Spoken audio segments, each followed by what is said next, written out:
Thanks for joining us in this video. My name is Wes Sierk, and I'm the Managing Director of Risk Management Advisors. Once again, thanks. If you like what you see here, just make sure you click below and subscribe. Today, I'm super excited because we have an actuary, Gordon Thompson, with us, and we're going to go through kind of a deep dive, but you know, we'll try to keep it at a 30,000 foot level, but probably go down to 10,000 every once in a while and then come back up. And once again, if you have any questions, comments, or concerns, make sure you put them down below, and somebody from our office will get those to most likely Gordon, because you don't want to hear actuarial stuff from me. So Gordon, welcome. Thank you. Thank you. Before we start, why don't you give us a little bit of your background? All right. Gordon Thompson. I am the principal and consulting actuary for Ameris Consulting. I've been consulting on captives and alternative risk transfer for the last 12 years or so. Before that, I was the chief actuary of an insurance company for 6 years, and before that, other jobs working within the actuarial field. But I've been working with risk management advisors for at least 10 years at this point. A long time. And one thing that I love about you, besides you're a nice guy and you're got a great head of hair, is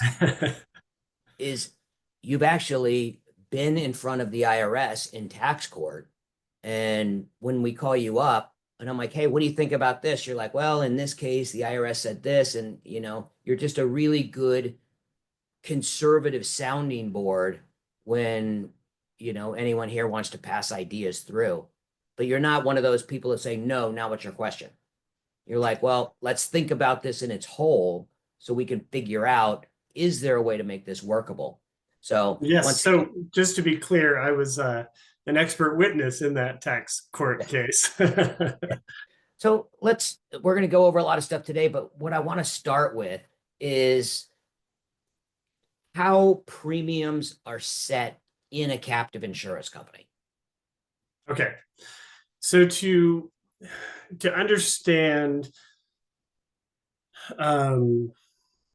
insurance premiums, first we need to know that insurance companies, they make a promise, and that promise is that they're going to pay these claims if you have them in this future period.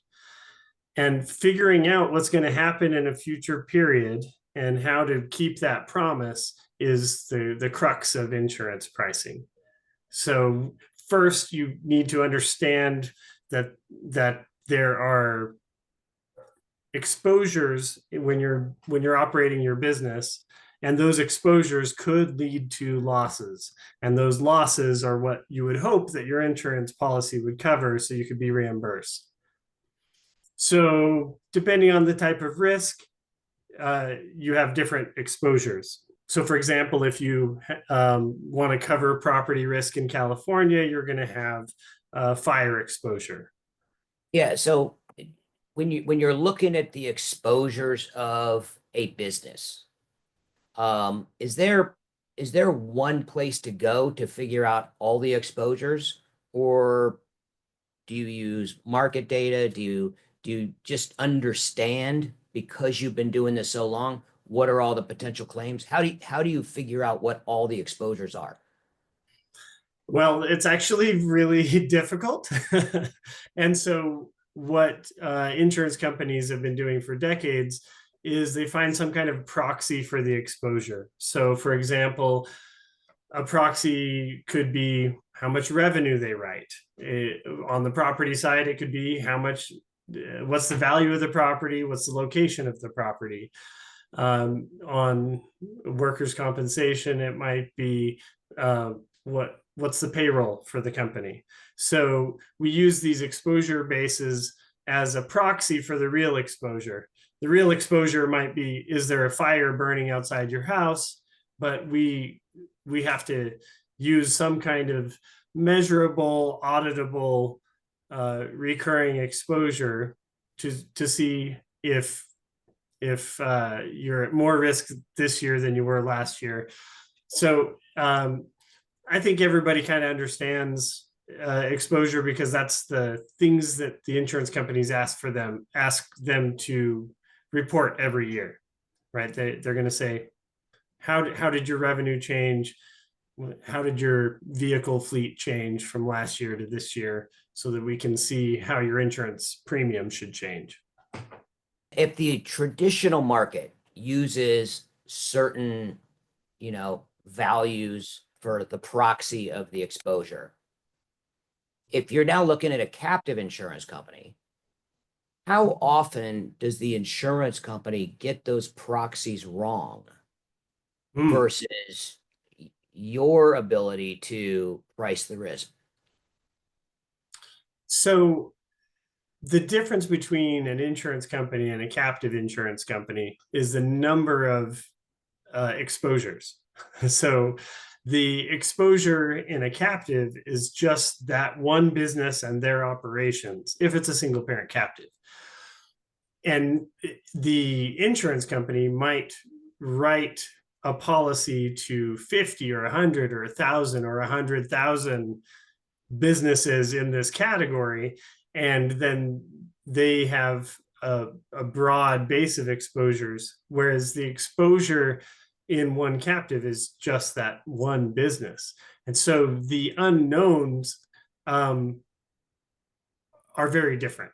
You can't just say what's the average of all of the companies in this category, because it's only one company.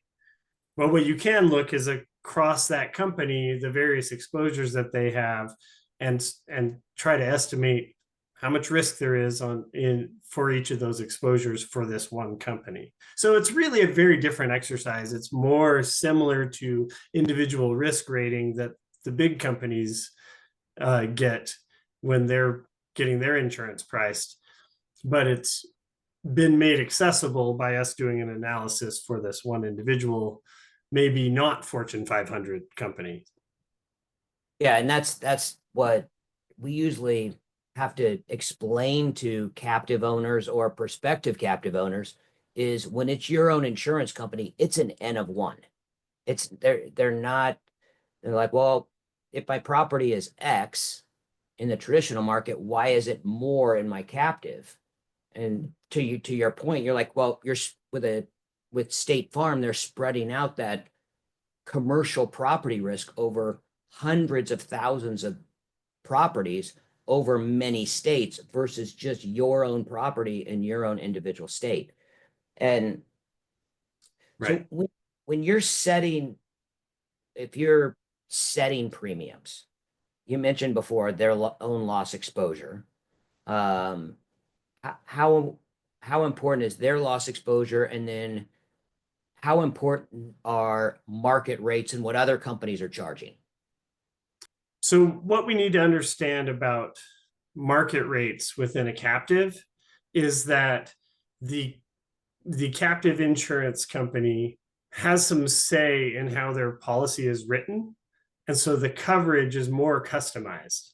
So standard market rates could be a benchmark, perhaps, but that benchmark would have to be adjusted dramatically to represent captive coverage. So what AmRisk does and what other big actuarial firms do is they create a market of other captive coverages, a market database, so they can come up with the averages among the captives that they've seen to see how that coverage actually behaves when you give it generous individual captive coverage. Got it. So a traditional carrier, they price on a specific box where, let's say commercial general liability for a contractor, they use the regular CG 00001 form that has 5 pages of what's included and 25 pages of what's excluded. Where if it's a captive, the business owner, the captive manager, and you, if I understand it, are you working all together to develop the policy based on their own risk and exposure, and then pricing it based on that? That's exactly right. There are some commonalities among business owners. They start to say, you know what? I don't like these three exclusions. And we start to see a lot of that across multiple captive owners. And then our rates then start to include those exclusions that are excluded on the ISO policies. So those standard market policies, they need to chop the risk down into such a small piece that it's very easy for them to predict, so that they can write the least amount of coverage, so they can write it for the cheapest price also. But in a captive, you want the things covered that will help your business the most, right? Yeah. And so that changes the conversation. If the captive owner has some say on what gets covered, then they want to cover the things that worry them. Yeah, and that's where I would give two examples. As we worked with you, this was before the pandemic. I think it was 2015 and 16 on the business interruption, because the policies that we were writing for the captives included viral and bacterial events, but that went back to a client had MERS or SARS, and then the next year was vice versa. I can't remember which one, but we had clients who were like, hey, we'd like to cover this because we had these claims. And then the traditional employment practices liability, or EPLI, we have a lot of clients who their traditional insurance excludes wage and hour or these PAGA claims. Mm. So, I mean, we had to work with you because our clients, they want to cover that because that's really where the liability is, where the traditional carriers, they wouldn't do it. So, I mean, let's take PAGA as an example, or wage and hour. How do you even approach pricing something like that? It usually begins with a review of frequency and severity. So these are some actuarial terms for you. Frequency, if you have your actuarial bingo card, these would definitely be on there. Frequency is how often an event could happen, and then severity is how large that event could be. So using frequency and severity, and with discussions with your team and your underwriters, discussions with the business owner, maybe their heads of operations could be on the call, and we could figure out how often this event that we're worried about could happen or has happened to them in the past. And then what's the range of possible outcomes? Could it be a $10,000 loss? Could it be a $2 million loss? You know, what kinds of, for example, wage and hour claims your California client has had denied from their EPLI policy. And that begins the discussion for how we can price it. So if it happens once every 5 years, or if it happens once every 10 years or 20 years, that's what we'd need to estimate on the frequency side. And then if we estimate how big the claim could be, then we get the severity side, and then we can set up a model. And actuarial models are more complex than we can get into in this call, but in the basis of them would be, how often does the event happen and how big could it be? That's what it comes down to. You build your model based on your frequency and severity. But what I've seen in my now over 20 years of doing this, and hundreds, if not 1,000 captives, is we set up the frequency and severity, we set up the models, but then stuff changes. Let's use PAGA as an example. The first time we did it, it was, working with you and your team, it was kind of a shot in the dark, but then we realized, oh, certain industries and certain businesses will have these wage and hour claims more often than 5 years. And what we thought was a 250 claim is now a $500,000 claim or $1 million claim. Can you talk about the flexibility in, I mean, that's Yeah. what I think people don't understand is that it's not set it and forget it. It's fluid with all of this stuff. Yeah, within actuarial circles, we would talk about what you know and what you don't know. And as there are a lot of unknowns, there's a lot of range around the estimates that we come up with.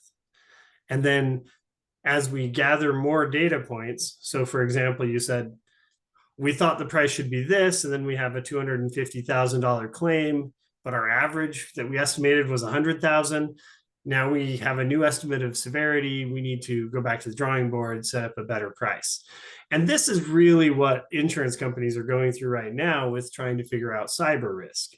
So the way that they've been doing that is they look at all the claims that come in, and then they say, oh, these 10 behaved exactly the way we thought they would. These 10 are way outside of the box of what we even thought was possible. And so they what they have been doing is just restrict the language down to cover those first 10 and ignore the other 10 until they can understand it. And so that's kind of what we do with the captive is we set a price based on our best estimates. And then after a year or two of experience, we check back in. Actually, we check in every year. Every time there's a loss event, we check back in and we say, is this inside or outside of what we expected and what we set up as the original frequency and severity? And luckily, something like frequency, we can test pretty quickly. Severity is a little bit harder to estimate. And so if we have a big severity event, then we can know that the severity is higher than we thought. But if we don't have any events, then it's harder to know. So it takes a lot of years of running an insurance operation before you really dial in what that policy language means and what it's actually covering. And so it is a long-term learn as you go experience, but that's because we're writing new and unique coverage for these captive owners. That's one thing we've all learned together is, it's not just captives, but the traditional market is experiencing this. And one of the previous videos I did was about social inflation and the concept of we never would have thought that there's a $5 million settlement on something that's $100,000 claim, just because of juries coming in and saying, oh, this is egregious. But that's something that, you always have to look at. And it is important. You're looking at the frequency and severity every time there's a loss. And then when they're renewing their policies inside their captive, you take all that data and then you rerun models based on what's happened the last years. So, I mean, it's super important. Anything you think we missed as far as setting premiums for captives? Yeah, I think one of the things that we do to help us have more information to act on is we run simulations. So if you think about what happened to your company last year, let's say you had coverage in your captive for legal expense. Well, you didn't have any kind of legal event, and so you didn't spend anything on legal expense. Does that mean that next year your insurance for legal expense should be $0 because you had 1 year at $0? No, because we're talking exposure, not only whether or not you had a loss. But after a number of years, you would expect the average of your losses to be, if you had all the information in the world, you could estimate the average losses. So what we do with simulation is we say, let's take the frequency and severity and let's have next year play out 10,000 different ways. And then those 10,000 simulated possible next years for your company turn into a loss distribution. And then we can say, oh, the average loss in that distribution is $54,000. And so we would charge a premium, something upwards of $54,000, so that we can make sure that we cover what we think we're usually on the hook for in our legal expense. when you're running your simulations, are you adjusting the frequency? Are you adjusting the severity and all those, or are you adjusting both? We will adjust both every time we get more information. So we'll look at market rates and we'll look at what happened with this company and we'll make adjustments each year. And I was on the phone with a tow truck company the other day, and they had really bad claims 4 and 5 years ago. And then 3 years ago, they put in cameras and they put in GPS accelerometers, things that say, hey, they're going too fast, they're going too slow, they're hard braking, they're turning. And in that period of time, it's crazy. But let's say that their average claims were 750, 800,000 4 and 5 years ago, and now they're 25, 22, 30,000, and they're not getting any credit in the traditional market for that because, the insurance company's like, well, it's way too soon. You're just one day away from having a bad accident. And they're like, well, I'm not sure because we got rid of those 3 people that had really bad driving. But that's one where I think that it does make sense to look at their own individual factors for that. I think that's something that I've been seeing a lot in the market is requests to price keeping some layer of the company's commercial auto or putting the company's commercial auto into a group captive, something where the other businesses that have a decent sized fleet wants to take on their own risk because they know that they can now reduce that frequency and reduce that severity because of the new measures that they've implemented. Well, Gordon, I want to thank you for taking the time out of your busy schedule and helping us for all these years. I value your not only your friendship but your guidance, and you've kept us out of making and clients for making bad decisions. So for that, I'm truly grateful.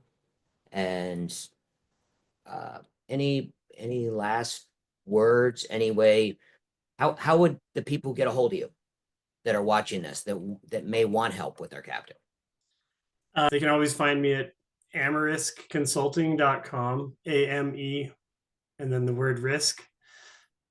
And but I go to various captive trade shows. If they end up at any of the captive meetings, I'm usually there or one of my people.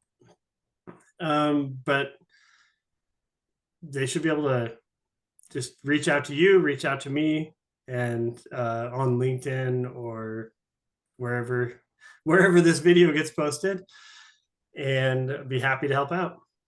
Yeah, and a lot of the people that watch this is not just our clients, but it's also people that are interested in captives, and there's a fair amount of people who have existing captives.